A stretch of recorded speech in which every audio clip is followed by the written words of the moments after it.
Welcome to Animind, an anime podcast where we nerd out about all things anime and dive deeply into the storytelling art form while dissecting the psychological aspects that it speaks to. I am your co-host, Matthew Basil. I am your co-host, Danny Ari. And I'm your third co-host, Graham Pugh. Tonight's episode is all about My Hero Academia. There you go. I said it right. So that it is one of the most popular series currently in the anime community. And I got to say, I went in completely fresh to this because, like I said, I'm new to anime. If you've been following us along the last two episodes, I'm not going to hide that. I'm new to anime. I've only seen a couple before we started the series. So I went in completely fresh and new to this. And I got to say, I'm going to be honest, and I know this has probably caused a lot of upset to the anime community, but this was the one out of the all the stuff we're doing this season. This was the one I thought I was not going to like in the anime community, in the anime roster here. Really? Because usually when I hear anime concepts, I have one of two reactions. I'm either like, oh my God, that is everything I love crammed into one thing. I can't wait to watch this. This is like exactly what like I am into.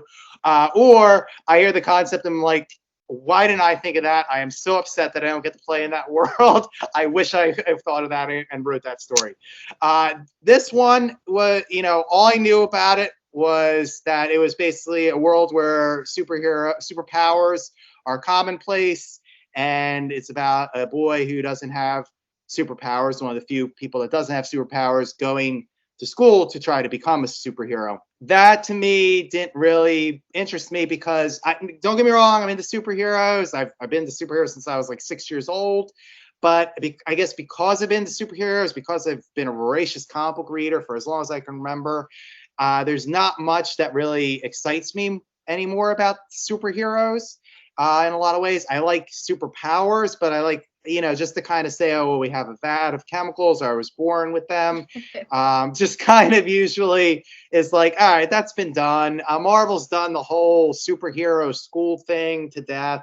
And like I said, I've been reading Marvel, for over 20 years. And so I've kind of felt like I've seen that. And I'm actually not a big fan of any time they use like a schooling kind of premise. Like I am a huge fan of magic. Usually if you tell me it involves magic, I am there. Harry Potter status. But I cannot get into Harry Potter, exactly. Yep. Because something about just bringing it into the school atmosphere, something about like it having to be learned, it just doesn't interest me. So I kind of went in thinking, I'm probably not going to like this. I went in with very low expectations, just thinking that this is not going to be something I'm really going to dig. And I got to tell you, I'm probably going to mispronounce the name, but Izuku, right? Is that how you say it? Izuku, yeah. A name of the main character. His heart just won me over. I'm not a big fan of sports either, but, I still like the movie Rudy. And it was the same deal, for those of you who know that movie. And it is the same deal here. His heart just won me over. I'm like, yeah, you go. Right? You go be a superhero. So I did end up. Put your mind to. Yes. I was like, oh, you follow your dreams. And I did end up liking the series a lot. Good. All I have to say about that, good. Yeah, otherwise I would have been kicked off the show, so it would have been my last episode. Okay, so in a lot of superhero things that I had seen up until that point, like, oh, you're special, you're the outcast if you're a superhero, like you think of X-Men, you think of being, ostracized and all of that, and then My Hero Academia kind of flips it on its head, and it's like, well, everybody's got superpowers, and this kid doesn't. He wants to be a superhero. He wants to go to a superhero school. Okay. And then he's ostracized, and he's picked on, and that's, like, one of the big things I'm going to want to talk about later. But I really dig the show. I've watched through it a couple times, read the manga, watched the movies, cosplayed, all the different things. But yeah, this was very exciting to do one on. I'm not sure how Graham feels about My Hero, but I like it. I haven't seen every season. I'm on the first half of the third season, but I do like it. Cool. He's like, and that's what I got to say about that. Yeah, for now at least. I am usually hard pressed with superhero stuff to find newness in it when I see superheroes. And I did think, and which I was surprised at, that this did bring some newness to it, not only by flipping it on its head that not having superpowers is kind of the unusual in this world and what you're kind of ostracized for and picked on and belittled about, but also just the idea that this society is really built around superheroes, and it becomes such a big thing to be a superhero that it kind of becomes the ultimate dream. And Izuku like dreamed to be a superhero because he doesn't have superpowers. He wasn't born with superpowers. He was one of the few people that wasn't born with superpowers, but he dreams of being a hero. Just really, to me, spoke to like my own experiences of, you know, trying to follow my dreams, you know, and I think it could speak to anybody's dreams that way. So I liked how they kind of universally presented the superpowers as symbolic of finding some kind of achievement that seems out of reach. And that to me was what really hooked me. I got to tell you, the moment it hooked me, and this isn't really, I think, a spoiler. We're going to try to keep this spoiler free, but I mean, I think this is at the end of the first or second episode, so it's not really a spoiler, is that they use narration. Izuku's narrating it as he's older, which I'm always a fan of, even though I know it's a kind of a no-no usually in writing, but I'm actually usually a fan of it when they do use it. In the end of one of the early episodes, he says, "Oh, did I not mention this? Is the story of how I became the greatest superhero?" And I was just like, "That's amazing! All right, you got me hooked. Like this is now I get what you're doing here, and I'm all in." I really appreciated they show you like a little slice of his life, like being picked on, and they almost pity him, you know, and they look down on him, some of them more obviously than others. And something about the way he's so confident at the end, he's like, "Oh yeah, by the way, I become the greatest superhero." And it's like, so you already know in like the first episode, he like overcame these crazy obstacles. He overcame the fact that he has no powers. He overcame all of these things and did it anyway. Even though everyone's like, "Oh, you're a joke. Like, how could you want to be a superhero?" And just like the stark contrast to like how he talks when it's the older version of himself talking, because you just see this kid with like zero self-confidence, no superpowers. Then you hear like an adult version, just very like confident, and then is like, "Oh, by the way, not only am I superhero, I'm the world's greatest hero." It's like, wait, is this the same guy even? Yeah, exactly. And so that was another thing that I picked up on when I watched it the first time around, is you see his character, and you see the way he talks, and you see the way he carries himself, and the way he speaks, not only to others but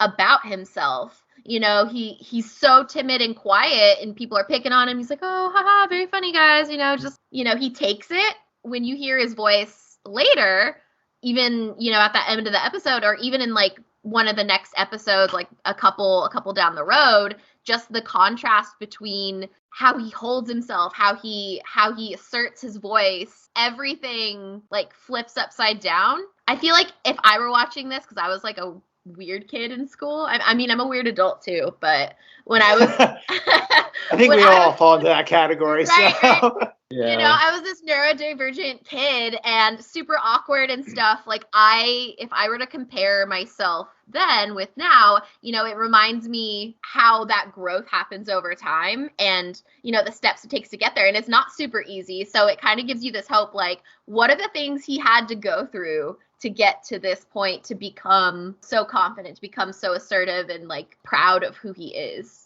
It's a great instrument the way they did that, and why that line I think hooked me was because it sets up the arc. It's, you know, It tells you, hey, look at this kid who's, you know, picked on, is a good-hearted kid, but I mean, just kind of always belittled, picked on, just feels so like lost and so disappointed because he wants to be a superhero, and everyone's telling him, "Well, give it up. You don't have superpowers, so how can you possibly be a superhero?"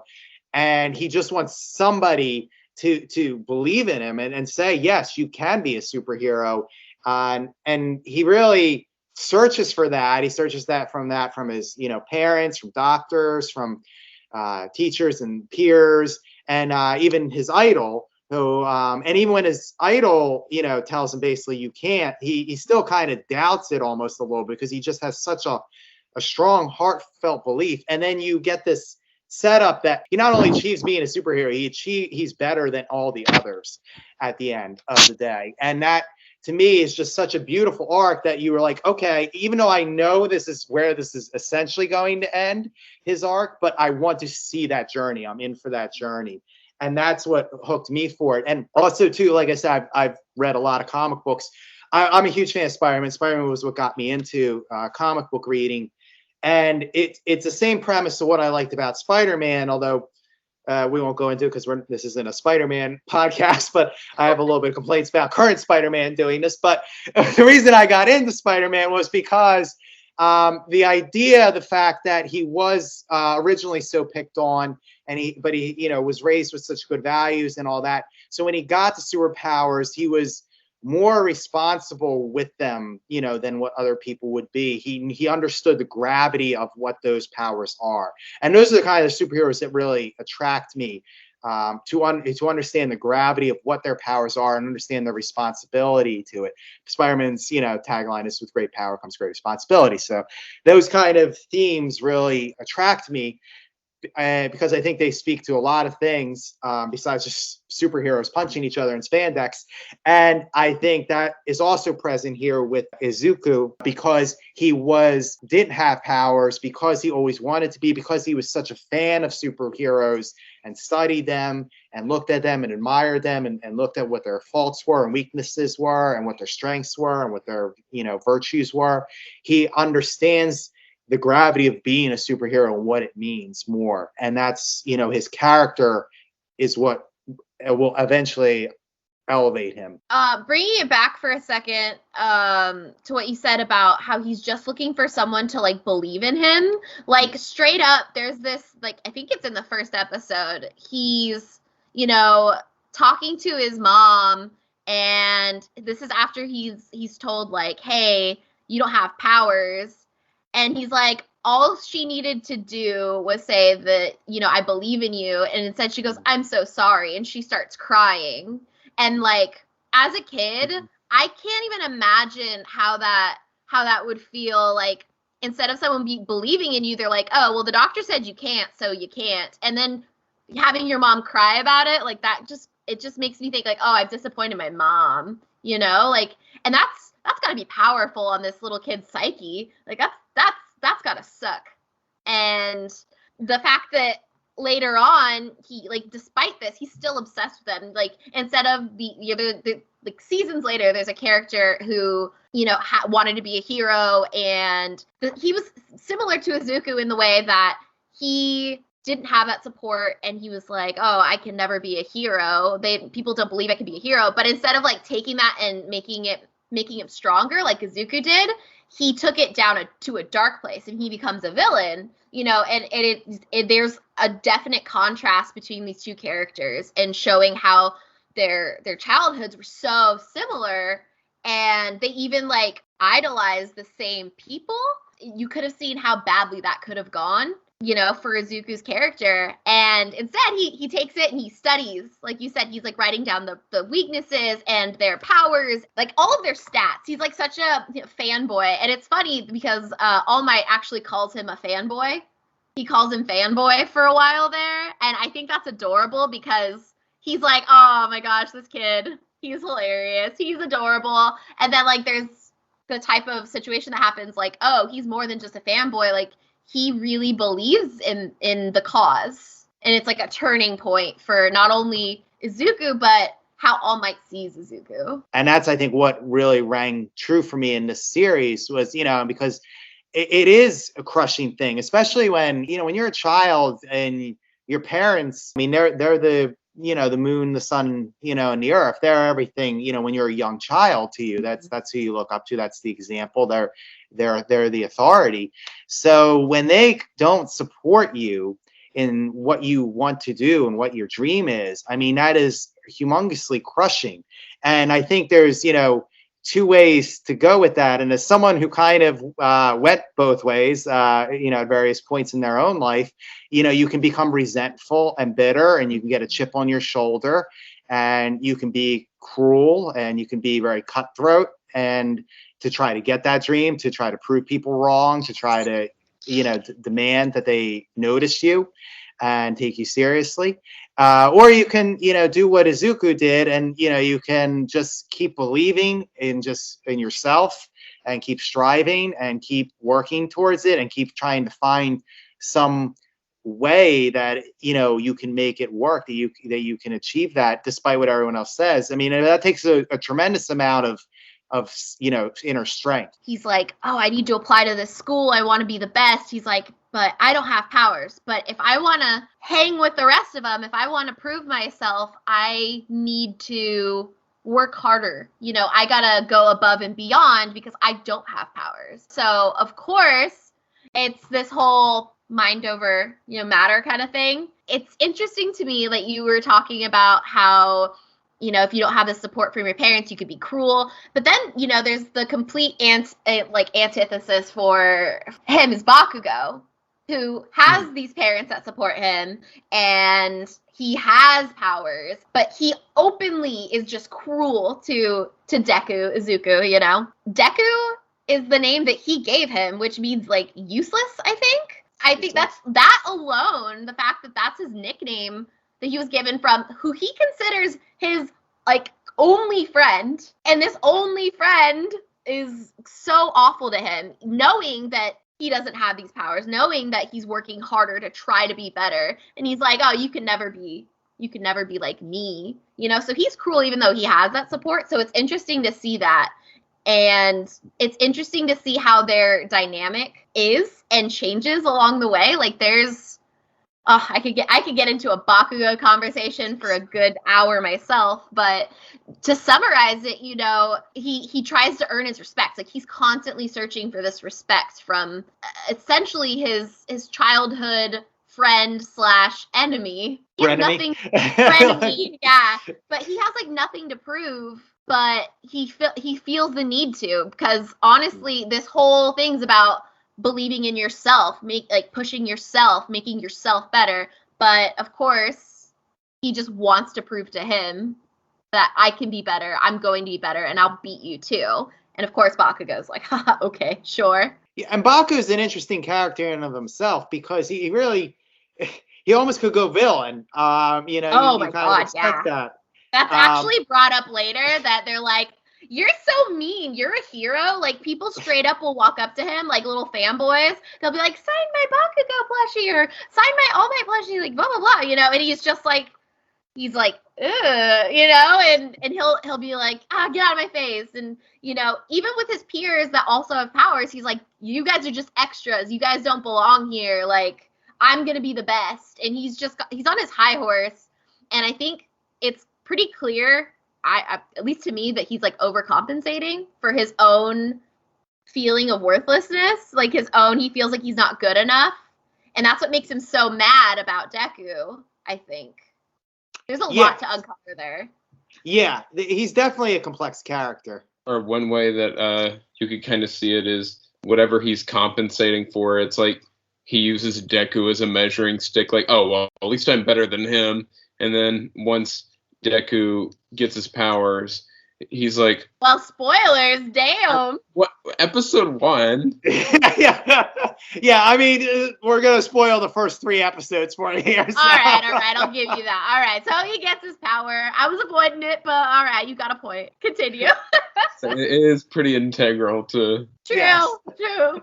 We didn't tell you how he got his powers. So. Yeah. Fair enough. But then once he does get his powers, and then he still has that drive that he had before, and that intelligence and commitment, he's like, oh crap, I actually have competition now, or I can't keep my standard of myself with him below me. Yeah, because he's so used to comparing himself, at least I'm better than Deku, and then here it is, Deku, oh, that's a kitty, sorry, I got distracted. But he's like, I'm better than Deku, so, as long as I'm better than Deku, I'm not as good as All Might, but I'm better than Deku, and he's so in that mindset for so long that the second Deku even lands a punch on him, it's like, wait, what? And it rocks his world. Yeah, it rocks his world, and it makes him even angrier. It makes him even more bitter, more cruel. It changes how he views his entire world at that point, because he's like, if I'm not better than Deku, what am I? And then you see that he's overcompensating for the fact that, oh no, maybe I am weak. Maybe, and he's got to figure out his own issues. Just him struggling with that, the changes you see in the way he addresses Deku, and the way it changes just right from that moment. It's very telling of Bakugo's character and his mindset and his own view of himself. Yeah, I think he doesn't have the confidence in himself. Like, even though he, like you said, he had supportive parents, he almost feels like he still needs to like live up to that kind of like support or earn it. So to speak, I guess. And so, like Graham, I think hit the nail on the head. So congratulations, because I know that psychology degree is paying off there. He needs to have somebody below him to always think that he's at least not at the bottom of the rung, and he becomes kind of that. He seems self-conceited outwardly, but is really insecure because he does have that chip on his shoulder that almost comes from not believing in yourself. Whereas Izuku, even though everyone's told him all his life, hey, you're not going to be able to be a superhero, you don't have superpowers, he still has that confidence that, hey, yeah, somehow I'm going to make this work. I'm going to figure this out. I can do this if I believe hard enough, I work hard enough, I can compensate, I can, still be a hero. Which is the exact opposite of what Bakugo's background is.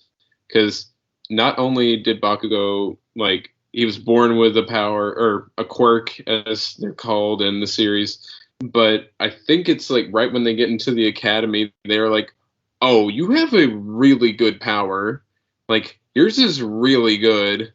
He was born with a quirk. Deku wasn't. And they both felt the need to prove themselves, but coming from different perspectives. Yeah, exactly. And I mean, you can see it too when they take the entrance exam, which I won't spoil how that turns out, because that was kind of cool how they did that. But when they took the entrance exam, they note that Baku.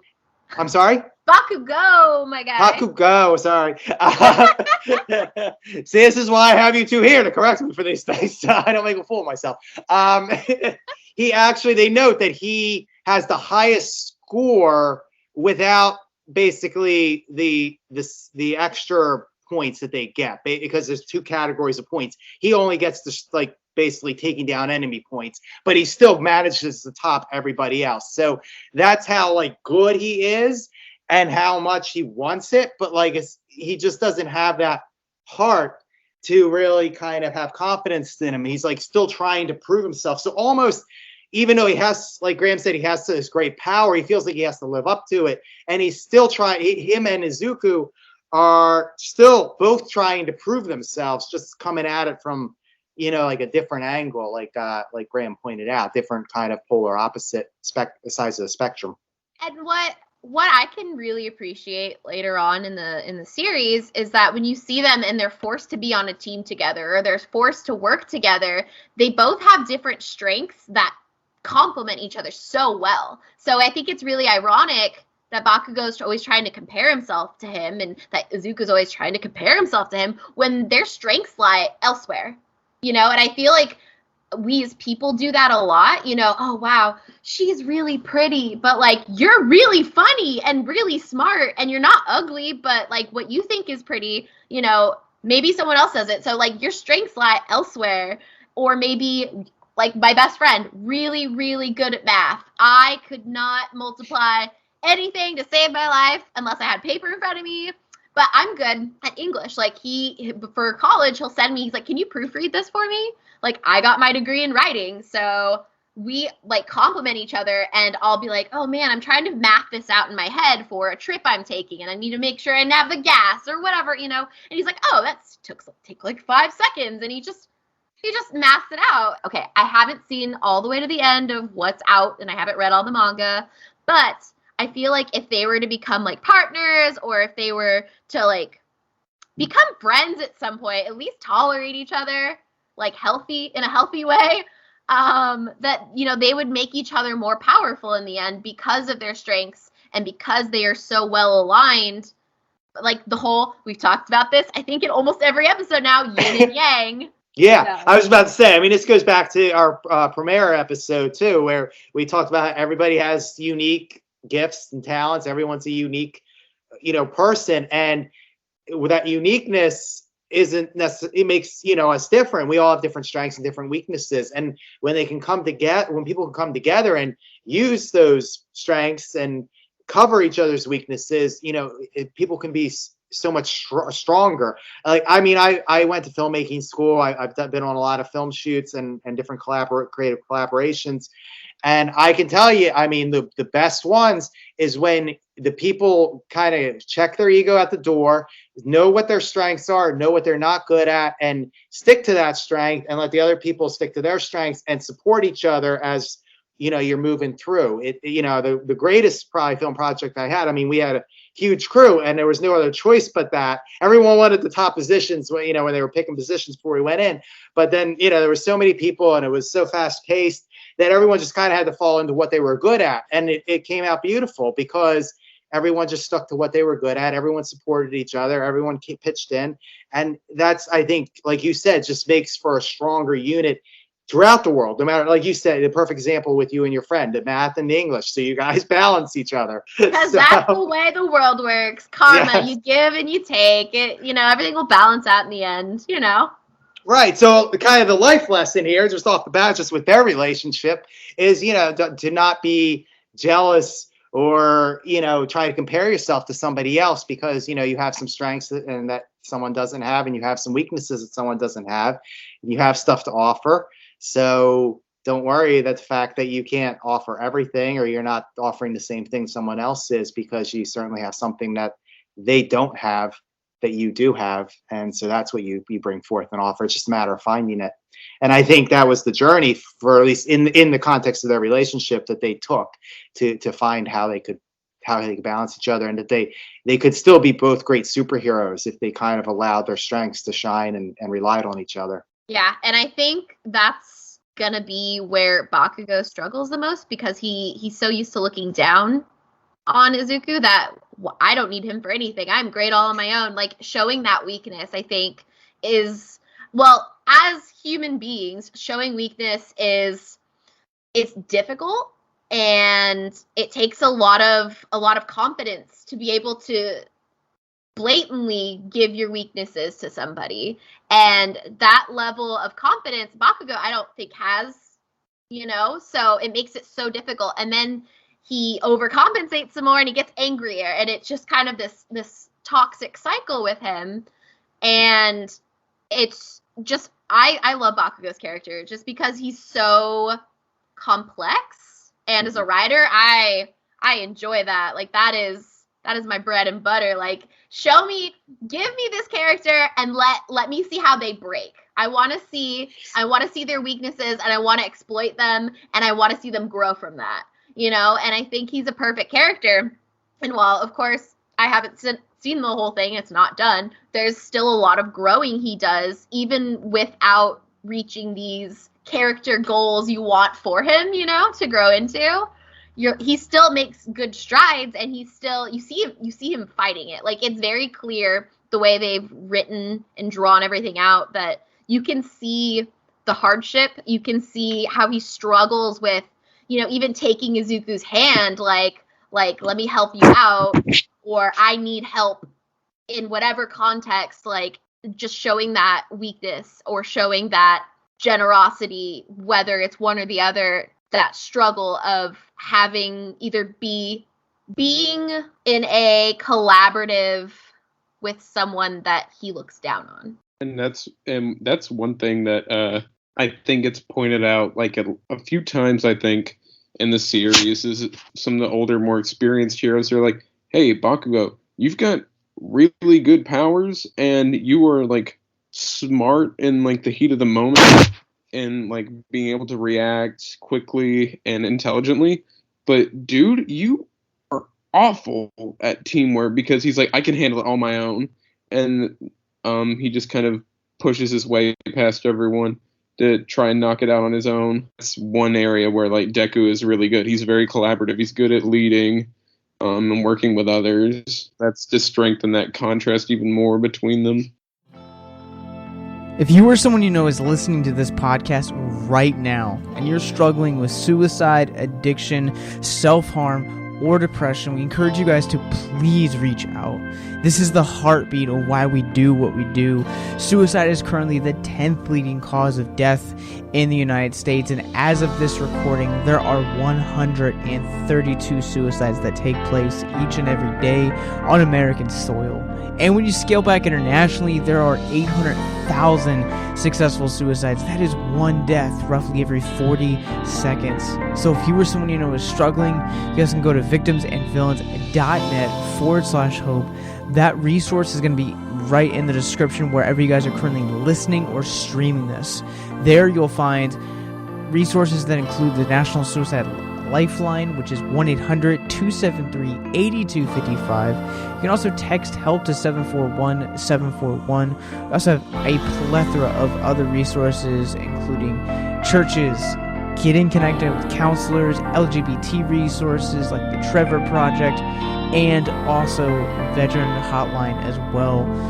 Please, if you hear nothing else in the show, understand that you listening to this right now, have value and worth. We get it. Suicide, depression, mental health, these are hard topics, and the stigma around them doesn't make it any easier. But please consider the resources right in the descriptions below wherever you guys are listening, because once again, you have value and you have worth. So please stay with us. Which actually segues into something that I wanted to bring up that I'm sure you two could probably speak to more, be more familiar with Japanese culture, but I definitely picked it up, was the fact that basically, again, without going too much into spoilers here, there's a power that's, or superpower that's very central called One for All is the superpower, and then the kind of villainous counterpart that's All for One. I took the One for All to be symbolic of kind of the communal ideals of Japan and Eastern culture, and then of course the All for One being representative of the individualistic ideals, which are very characteristic of American culture. I didn't know if you guys had any kind of insights as to, I'm assuming that was what was there, but I didn't, I don't know enough to, I guess, comment on what that was meant to be any deeper than that. I personally didn't even think of that. See, all of our brains work so different. What I took that as was All for One is very selfish, and villains are essentially selfish because they want what they want and they'll do whatever they have to do to get it. So All for One is kind of like, all of this is for one person. That's how I always thought of it. And then One for All, like, it's one person fighting for everybody, fighting for all, And I took it as, that's the hero. That's the hero's power here. The fact that this power is used almost as a direct correlation against this villain. I mean, there's a reason for that. But... Well, of course there is. They wouldn't just call it that if there wasn't. I mean, but like plot-wise, there's an actual reason, not just a naming. I know. We're not going to spoil it. I know. But the fact that this power is used against this villain, it's fitting because of who's using it. When you think about it, you think about the character, it just makes sense because this character is so giving, is so, positive, and like you see this character before any of this happens and you're like, oh wow, this person actually cares about all these people despite not knowing them, despite, he has this sympathy, he has this feeling for people even though he doesn't know them, and that's such a difference of character than like a villain who wants everything for himself and wants to be the best. I have a lot, but I'm trying not to give spoilers, so I'm trying to very carefully word what I'm saying. Okay. You guys can talk now. Yeah, like you were saying, like in episode 1, when he just rushes in to help that kid. But isn't that like the major event that makes All Might kind of take notice of him? Where he's like, "Whoa, who is this kid?" Yes. Okay. So I'm sure being a superhero, you got all these fanboys and nobody really is going to stand out. But the fact that this kid, who he knows has zero power, who is essentially a weakling, he's pitied by most, he rushes in to help somebody who's essentially being attacked by a super villain and is killing this kid, essentially. He's like, I don't care if it's my life. I just, he legitimately says, I didn't think. I just needed to go help. And that alone makes All Might stop. And it, like, the way they also, like, do the artwork there, and the way everything's just kind of focused on him rushing in and him running in and just dropping all of his stuff behind him. Like, nothing else matters. Like, his little fanboy book that, has all this stuff in it. It was signed and it was, a treasured thing. He just throws it down because it doesn't matter. He's got to save this kid no matter what, even if he has zero power. And that makes All Might go, oh, dang, you got heart, kid. And that was kind of where you had that moment where you were like, oh, that's how I became a superhero. That was when I was interested in this anime. When I was interested in it was seeing this kid with no powers rush in, exactly what All Might saw, rush in and try to help somebody who's pretty much going to get killed by a supervillain, and he doesn't care if he has no powers, or he's probably going to die when he when he stands up against this super-powered bad guy. The fact that there's all these other people standing around who are born with these quirks, who are just kind of watching it happen. They're like, oh my god, look what's happening to that kid. And then he has no power. He doesn't hesitate to get right in there. And not only does he not have a quirk, but he's like kind of physically weak, just as an average person anyway. Yeah, and he's very small. Yeah, he's very small for a little boy. All these other people who could have done something, who do have powers, are just kind of staying there watching, while this kid who has nothing, like, to realistically save this kid apart from his own, like, instinct and determination and his good nature, just go for it, really sticks out to All Might. Already, he's in the minority of people because he doesn't have a quirk, but regardless of all the people he's seen, especially one so young and without a quirk, he's like, whoa. He's like, okay, yeah, this kid's got what it takes. He's like, he may not have powers like a normal superhero. He's got the heart of one. What he lacks in powers, he makes up for in just sheer heart and sheer determination and just the instinct to just go, like, just drop everything and go. Don't think about it. Just go. And that's what really stands out to him. That's what makes a hero. I mean, that can be said for, when you hear heroic stories in real life, that people just, they didn't care. They just went in, and didn't think. So, like I said, I was watching him. Not only could I relate to the fact of wanting something, having some kind of dream, having people tell you can't achieve it, and trying to just continue to believe in it, but also then that heart that he has to just, like, be a true hero, be like, hey, I don't have any powers, but I'm still going to try. Essentially. Yeah, his perseverance in both of those things, and his commitment to both those things were just so inspiring to make him such a valuable character, and a character you can really admire.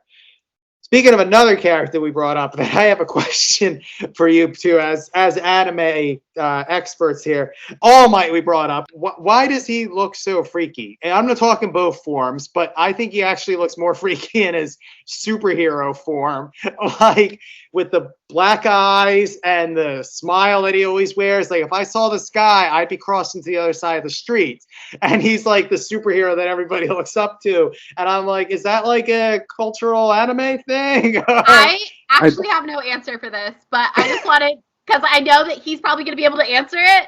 I didn't see it that way, honestly, and I don't know if it's because I watched anime my whole life, but like, he's big and he's daunting, and I always got the impression of like, he's scary to the bad guys, and he's always got this smile on. And I know that I guess you thought it was a creepy smile, but I did. But the fact that even Izuku's like he's always smiling, even when he's struggling, he's smiling, and that that is, it shows me he's persevering essentially and smiling through the pain, through the struggle, the trauma, to help people and be better. So if he can do it, I can do it.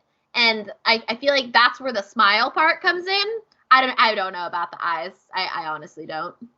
Graham, you got any answers? That was part of what I was going to say. The other part of it, I think, is because there's that other side to him that he doesn't let people see, and he's kind of smiling, putting on this bravado that he doesn't typically have, but no one knows about. So he's just like showing them what he wants people to see and what people have expected to see in him, and like part of that is just the friendly, like idealistic hero, good to everyone, and he's approachable and caring. The big welcoming or intimidating smile, as you interpreted it, is like one way of just projecting that image of like the archetypal hero. Well, maybe that's why he threw me them, because like you said, and I remember them saying that about the smile, but I think he's putting forth a persona when he's in a superhero mode.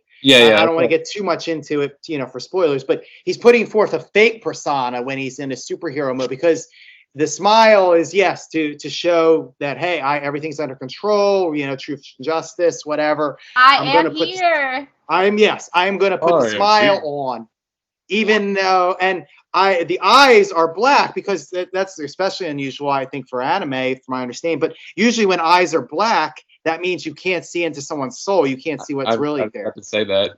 Ah, there you go. Because the other side of him, you can see his eyes, but his mouth, he's frowning. It's like can't see. It's an opposite. Yeah, and you can see his eyes in his other form. Yeah. They're just dark and stallowed. When he's in the form that everyone knows him as. Like, you can't see his eyes, and it's like you just see the rest of it's a mask. Yeah, the whole image. That's what it is. Yeah. Like, yeah, it's definitely. Like a mask. And then when you take it off and you see him, you're like, oh, this guy's like, he's a guy. He's putting on, he's kind of been putting on a show. He's not as happy as like everyone sees. It's all right. I'm trying not to spoil too much, because I know I didn't say anything. I know, but. I'm just saying. Danny's like, spoiler, please. Like, no, stop. Yeah. Like, everyone knows him as the happy guy who's always like it's like, oh, what you see is what you get, and it's like, no, not always. Like, the constant smile is more of the opposite when he's in private, and then you can see into his eyes, and it's like, oh no, this is how he really is. It's like there's more to him than just the facade he puts on, where you can't see his eyes at all and like really get an idea of anything beyond gung-ho superhero who everyone loves. I think that's why sometimes I gravitate away from superheroes these days, because like I prefer to see that broken person underneath. Like, a superhero by its concept is not, it is to me rings false if they truly do believe that they're always doing good, that the world is black and white, that there is always a right answer and a wrong answer, and kind of a person who is doing that is hiding and just putting, a facade in there. And so when you see behind that facade, which I appreciated now, so thank you. Once again, you helped me see more further depth into anime. That I appreciate the fact that it is superheroing can be a facade, and it prevents you from seeing the truth of the individual underneath sometimes, and the truth of the individual can be kind of dark and ugly. So, actually, as you guys were talking, I didn't want to get us off topic until we were done with that whole part. But something that you said, the facade. Like, it makes me think of the similarities, honestly, that All Might and Bakugo both share, because deep down they don't feel like they're the best. Even if All Might is the best superhero, he's like, he has these things he's overcompensating for, and so he puts on this mask that's a complete opposite mask that Bakugo puts on. And I see Graham making faces at me because he's got something to say. No, I'm not disagreeing, but you drawing the comparison between Bakugo and All Might actually made me think of a comparison that I think is more accurate between Bakugo and Endeavor. Oh, that's a whole other story. Endeavor's not important in the first few episodes. He's a whole other can of worms. Yes. But he's basically it's another character who's got an inferiority complex. Well, you opened up this can of worms to go ahead. What's this? No, it's there's so much. That's just the gist of it. This other guy who has to have a measuring stick, and it's like, oh man, wow, look how good you are. Look at all these accomplishments you've done, and all he can see is, yeah, but not this one thing.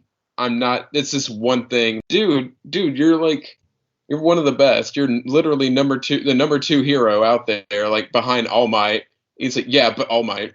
But there are comparisons later on that are like, they show you the dynamic and the bitterness and the irritation that like exudes out of Endeavor for All Might, and then you see it between Bakugo and Deku. You see that similar, how can he be better than me? He can't be better than me. Like, I'm the best. I deserve to be the best. I've worked for it. Like, I'm better. You know, you see that parallel with them as well. So yeah, that does make a lot of sense, like relating them to each other in that way. But the way that I was kind of more focused on is the way that this inferiority complex, or this like, oh yeah, I know, this overcompensation is showed two different ways. Like one through like Bakugo's, like the way he handles it, not great, you know, real crappy.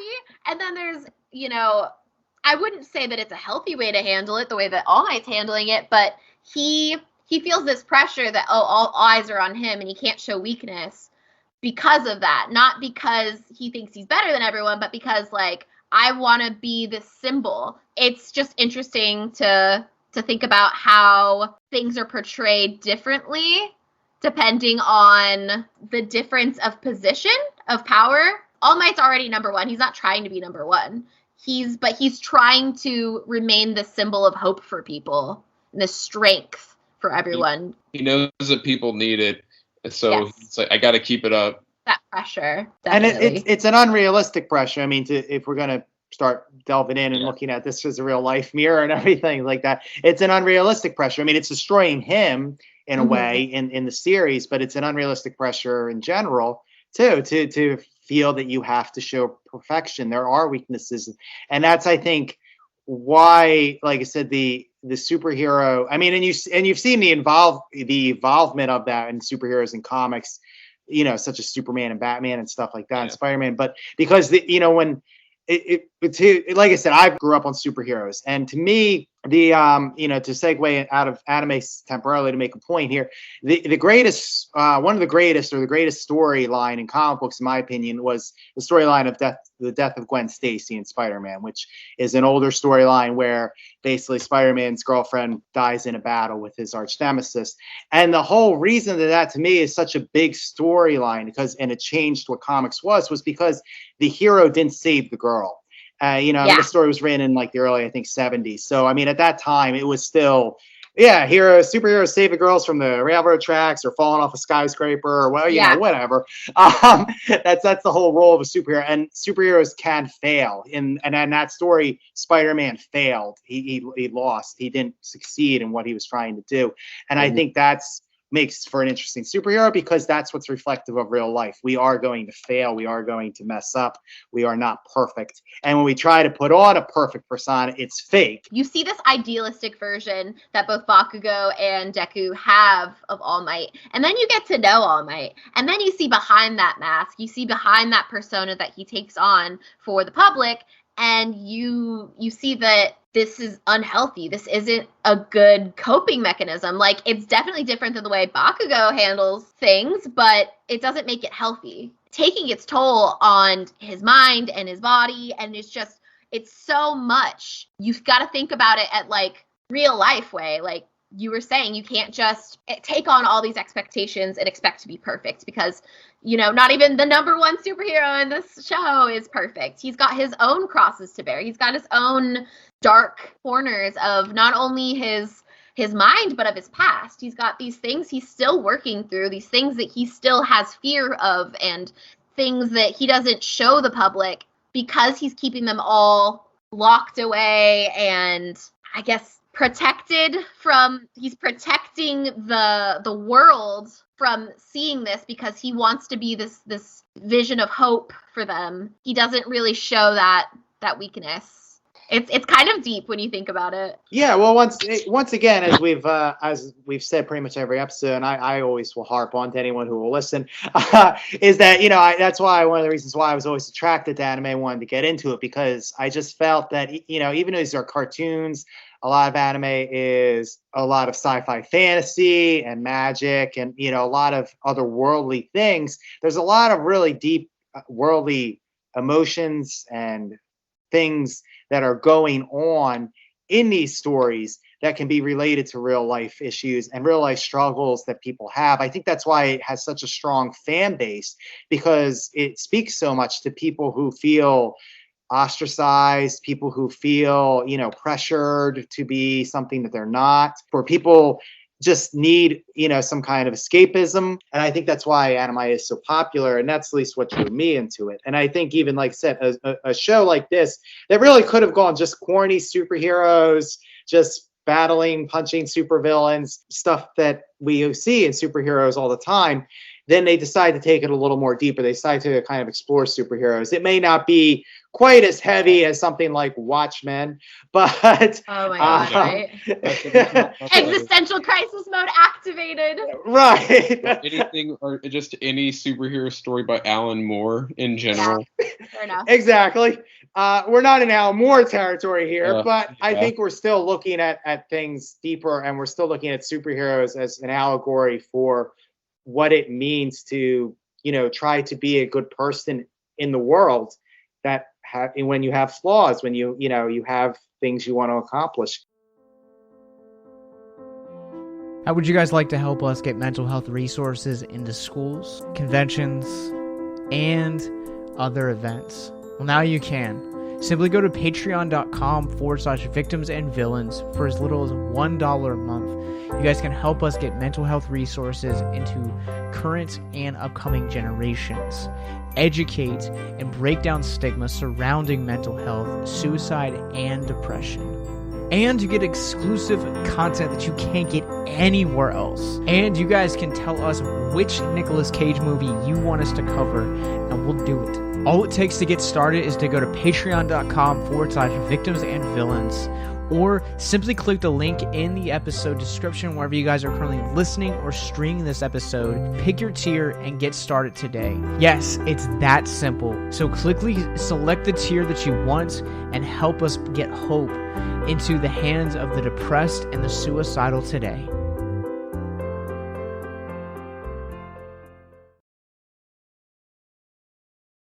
When you were talking about the expectations placed upon people, that really connects with Todoroki's character, because there's this expectation put upon him from his dad, because he's expected to be the very best. You have to be number one, because his dad has this inferiority complex, and he's like, I'm not number one, therefore you have to be number one. Yes, he just pushes that onto him. Yeah, and it's a toxic kind of parenting method that he uses.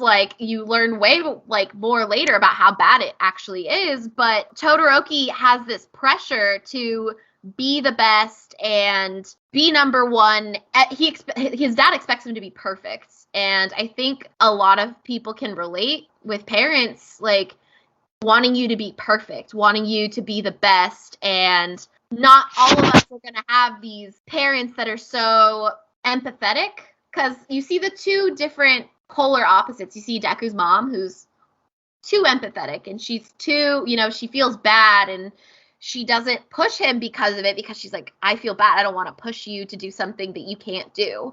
And then there's Todoroki's dad, who's like, I'm going to push you even though you don't think you can, and I'm going to nearly force you to be the best. And seeing that the way their interactions are throughout the series is kind of also really powerful to me, because it shows like a character, I guess, awakening with Todoroki and realizing that it doesn't really matter what my dad wants. Like, it's me, it's my power, it's, you know, this is mine. I'm gonna do it the way I want to do it. And it does, like, he resents his dad for pushing him so hard that he won't be as powerful as he actually is, to spite him, you know. And then learning that, oh, it's mine, it's my power. Like, I can work with that, you know. I can be good for me, not for him. The theme that they use with the superpowers is like one of their quotes is, "A true hero is someone who overcomes life's misfortunes," and that I think is seen in a lot of these characters, because they're either set up with, like, you know, overbearing parents, like you said, or they're set up with not having superpowers, or they're set up with inferiority complexes, or they're set up with this unrealistic expectation of themselves. And it's kind of, how do these heroes who are these are all heroes, so they're all trying to do good. They're not necessarily trying to be selfish like the villains, but they're all trying to do good for the betterment of society. But how do they kind of overcome that individual obstacles? That actually is something that gets brought up later in the show more in depth, but we're just talking about season 1. But there is a character that is kind of the mouthpiece for that entire outlook about, do you have good intentions in doing this, or like you just doing it for like attention and fame and prestige and money and all that. And it really kind of like makes the show kind of put the whole idea of a superhero into perspective, and like kind of deepens like the themes of the story, and especially like in this universe, because at first it just seems kind of like on the surface like, oh, everyone's heroes and everyone has superpowers, and isn't that just swell? And then it's like, okay, it's like, no, let's pull out the magnifying glass and look further. And we really have spent almost an hour here talking about the psychological aspects of this series. So that just shows you kind of, without really going into spoilers too. So this is all mostly just in the first season. And so that shows you how kind of in depth that they really take this superhero thing. To talk briefly about some of the artistic aspects that I saw from this anime as well, that I found at least really interesting, was one, that they had original superpowers, I thought, and interesting characters. I did not expect that either, because honestly, Marvel and DC have been doing superheroes for so long and have been stealing each other's superheroes for so long that I know the listeners can't see it, but I roll my eyes so hard at that. Like, it's like one big incestuous family reunion of superpowers. Yeah. That I didn't think there was any original superpowers out there. But they did. They have a character that shoots lasers out of his belly button, if I understood that correctly. I was like, all right, I am loving that. That's awesome. I love how Recovery Girl, yes, literally heals a boo-boo by kissing it. That was great. One thing I really like. Oh no, go ahead. Sorry. Oh, and I also love the character of Shoto. I don't know if it was completely original, but his power of being able to take away other powers by looking at them and then blinking takes it away, and just his whole entrance that he's like in a sleeping bag and putting drops in his eyes. Oh, Aizawa. Okay, you said Shoto and it confused me. Oh, I'm sorry. Is it the wrong character? We're talking about Todoroki. I was like, wait, what? His name's Shoto, right? Yeah, that's his first name. I thought it was Shota. Shota? Yeah, it's Shota Aizawa, I think. Yeah. There you go. Okay. Well, I'm going to say right off the bat here that I am not good at pronunciation. I apologize in advance for this entire series, as long as it lasts. Yeah, that's one thing I really like about the show, because, like you were saying, after when you see all these superhero stories that everyone knows that have been going on for over 80 years, and you kind of see the same things over and over, But one thing that I really like about the way it's set up in My Hero is every quirk. It's not just, oh, I'm super strong. It's, oh, you have there's a downside to every power you have. Yeah, there's a price to their I'm gift. trying to think of. I'm trying to remember the character's name. Danny, who's the electric kid in the class? Electric Kid sounds like a movie from the 80s. Or the- The Electric Kid. Electric Kid? Oh! Denki. Denki! Yes!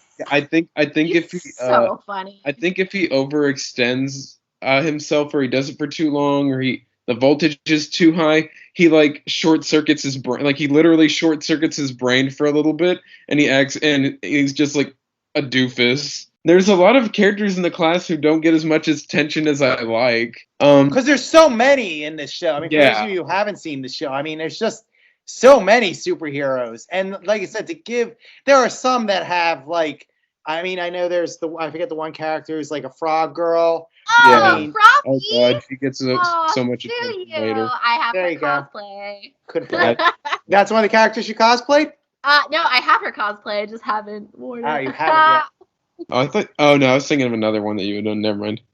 But I mean, I know that Toad thing's been done before in like the X-Men, but I mean, it's still, I mean, there's just such a variety here with all of them. They don't go for the standard, like you said, super strength or super speed or super, laser vision. Like they don't go for those like typical ones that you've seen over and over again over at certain comic book companies. One I really like is kid in the class, Shoto. He's got the sugar rush power, and when he eats sugar, like he physically becomes stronger, but like the more he has, he becomes exponentially dumber. That's great. I mean, but that's great because that's just like pure creativity and originality, in my opinion. Like that's just those are the things I had when I was like 6 years old. A superpower, like superhero that like sniffs pepper and he just like does like similar to that character who becomes super fast and super strong like for like 10 minutes, and then after like.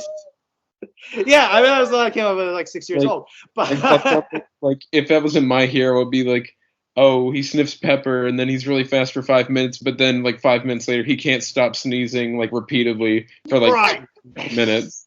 And that's actually be in there. What characters have you cosplayed, Annie, from My Hero? I just shoved my face full of I'll talk for you for a second while you chew. I know you've done Deku. Have you done Todoroki? Yes, so I actually made his full cosplay for a convention, and my friend was Momo. And we got a lot of pictures that day because I just kept lifting her up and like holding her. Because like they're kind of, people are like, oh, they're so cute together. So like everybody saw us cosplaying them together.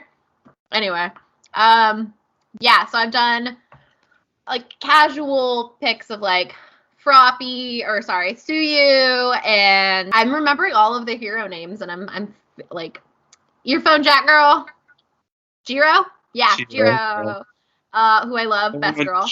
I've done, oh gosh, who else have I done? I've done Todoroki, Deku, Uraraka. I've done quite a few. I forget how many. I've done so many cosplays that I can't remember which ones I've done and which ones I haven't, and which ones I actually own the cosplay for but have never shot before. Yeah, I got too much going on all the time. But yeah, I really appreciate all of the strong feminine characters also in that show. There are a bunch of good ones. Yeah, and I don't feel like there's enough time focusing on them, but I get that the story's not really about them. But there's like some real good moments of like feminine power and holding their own against whether it's strong male classmates or bad guys or just like they give them like enough screen time to kind of be like, yeah, well, there's these girls, but they're not just girls. They're also superheroes. They're pretty strong. They got their own, their own things. And there's like Uraraka, she has character development. Like she makes herself stronger throughout the series because she like identifies her weaknesses. And, she identifies how she views herself. She's like, she talks herself through. There's like a specific battle I'm thinking of. She's like talking herself through it, and she's like overly prepared because she sees Deku studying everybody, and she's like, maybe I should do that. Maybe I should be, you know, paying attention to who I'm going to fight against, or who this bad guy is, or who my classmates are. And she uses this like power of studying their tactics, and she gets that idea from Deku, and essentially it'll make her stronger as a hero and as, you know, a character, because she's analyzing the weaknesses, the strengths, the, you know, and it again highlights that each of these characters, everybody has the strength and weakness to them, even though what most of the time you see is the strength because they're superheroes, quote unquote, you know? I would say another thing that I was really impressed with, I guess it could be called the artwork. I don't know if there's an actual name, but it's, I mean, the artwork's good too, but it's the way they kind of really lean into the cartoony element as well. Like All Might's design is a really good example of that. Which one? What? All Might's design. Oh yeah. Like he's just so, like, I don't remember let me look up how tall he is, but he's just huge, insanely buff, giant smile, goofy hair. Like he has like, it looks like rabbit ears almost, like for bangs that just stick straight up, and then like you can't see his eye. Well, and also too there's a lot of like crazy facial expressions, especially that Izuku makes, and there's Bakugo too. All these fast movements, like when he meets like, you know, certain people he's really respectful of, like he bows like 20 times in like 1 second, and you know, there's like the teary eyes, and like one character vomits rainbows. And I loved it because it was so expressive, and it was so kind of fun, and it was kind of juvenile and childlike in a good way, like in a playful way. Yeah, and I really like that aspect of it because it brought a lot of lightness to it. I keep there's so many characters, and I'm just blanking on their names. There are a ton of characters. Like, I mean, I looked them up on Google before we went to the show, and I was like, all right, I'm never going to be able to remember all these. Is it Ida or Ida, the kid with the glasses? Ida's probably he is the most formal person in the class, and then he's always like very stiff with everyone, even though they're like people his age, and be so formal and official, and always like he's talking before a crowd of like a business. The way they animate him really reflects who he is, because they make him look rigid. They make him look very stiff, very, you know, stand straight up, you know, don't hunch, gotta walk completely straight, gotta, you know, move very robotic almost, because I'm going to compare and contrast again. The way he is very formal, very rigid, very, you know, so, and then you compare it to someone like Bakugo, who's got, they'll like draw him with like crazy eyes or like fire coming out of his ear. Yeah. And he always looks disheveled in his clothing too. He's always blowing things up. He's like, he'll throw his hands in the air and there's like, you know, and then his mask, stands out on the side where it looks like explosions. I know. So like the way they animate it, it's like even there you see he's a very explosive character. No pun intended, but he's a very explosive character, and he kind of like flies off the handle. And the way they animate him is kind of erratic, because his character is very erratic, and I think that's really cool. Yeah. He uses his power. Have we said what his power is? I don't think so. But anyway, isn't it his sweat that he uses? Or is that just, like, in his uniform, like, with his gauntlets? That's how he... No, he sweats nitroglycerin. Yeah, and he uses that to create explosions, and he uses that to kind of fly.